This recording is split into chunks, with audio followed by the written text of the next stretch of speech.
അംബേദ്കർ ജീവിതകാലം മുഴുവനും ഇന്ത്യയുടെ രാഷ്ട്രീയ സ്വാതന്ത്ര്യം എന്ന് പറയുന്ന ഇന്ത്യയിലെ കാസ്റ്റ് ഹിന്ദുസ് നേതൃത്വം നൽകിയ ഒരു മൂവ്മെൻറ്റിൻ്റെ പിന്നിലായിരുന്നില്ല അണിനിരന്നിരുന്നത്.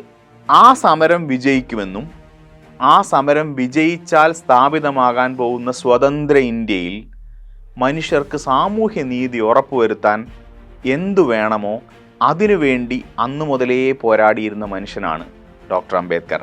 അദ്ദേഹം ബ്രിട്ടീഷ് ഇന്ത്യയിൽ നടത്തിയ സമരങ്ങൾ പോലും സ്വതന്ത്ര ഇന്ത്യയിൽ പിന്നീട് രൂപീകരിക്കപ്പെടാൻ പോകുന്ന സർക്കാരുകൾ ഇവിടുത്തെ മനുഷ്യർക്ക് സാമൂഹ്യ നീതി ഉറപ്പാക്കാൻ കഴിയുന്ന വിധത്തിൽ പ്രവർത്തിക്കണം എന്നത് ഉറപ്പുവരുത്താൻ വേണ്ടിയിട്ടാണ്. അന്ന് അദ്ദേഹം ഉന്നയിച്ച പ്രശ്നങ്ങളാണ് നമ്മൾ ഇന്ന് തിരിച്ചറിയുന്നത്. അതുകൊണ്ടാണ് അതിൻ്റെ സ്വാഭാവിക നേതൃത്വത്തിലേക്ക് ഡോക്ടർ അംബേദ്കർ തന്നെ വരുന്നത്. അദ്ദേഹത്തിൻ്റെ ചിത്രങ്ങൾ എല്ലാ സമരവേദികളിലും ഉയർത്തിക്കാട്ടപ്പെടുന്നത്. ശ്രേണീകൃതമായ അസമത്വം നിലനിൽക്കുന്ന ഒരു സമൂഹത്തിൽ ഈ പ്രശ്നങ്ങളുടെ പരിഹാരം എന്താണ് എന്ന അദ്ദേഹത്തിൻ്റെ ആലോചനകളുടെ ആകത്തുകയാണ് ഇന്ത്യൻ ഭരണഘടന. കോൺസ്റ്റിറ്റ്യൂവൻ്റ് അസംബ്ലിയിലെ തൻ്റെ അവസാന പ്രസംഗത്തിൽ അംബേദ്കർ പറയുന്ന ഒരു കാര്യമുണ്ട്. ഭക്തി എന്ന് പറയുന്ന സംഗതിയെ ഒരു രാഷ്ട്രീയ മൂല്യമായി കാണുന്ന ലോകത്തിലെ ഒരേ ഒരു രാജ്യം ഇന്ത്യയാണ്. നിങ്ങൾ മതവിശ്വാസത്തിൽ ഭക്തി കൊണ്ടുവന്നോളൂ, നിങ്ങൾക്ക് മോക്ഷം കിട്ടിയേക്കാം. രാഷ്ട്രീയത്തിലേക്ക് ഹീറോ വർഷിപ്പിനെ, ഭക്തിയെ നിങ്ങൾ കുത്തിക്കടത്തിയാൽ തകർച്ചയും ഏകാധിപത്യവുമായിരിക്കും ഫലമെന്ന്. ഇനി നിങ്ങൾ നരേന്ദ്രമോദി എന്ന് പറഞ്ഞ രാഷ്ട്രീയ നേതാവിൻ്റെ ഉദയവും വളർച്ചയും വെറുതെ ആലോചിച്ച് നോക്കുക.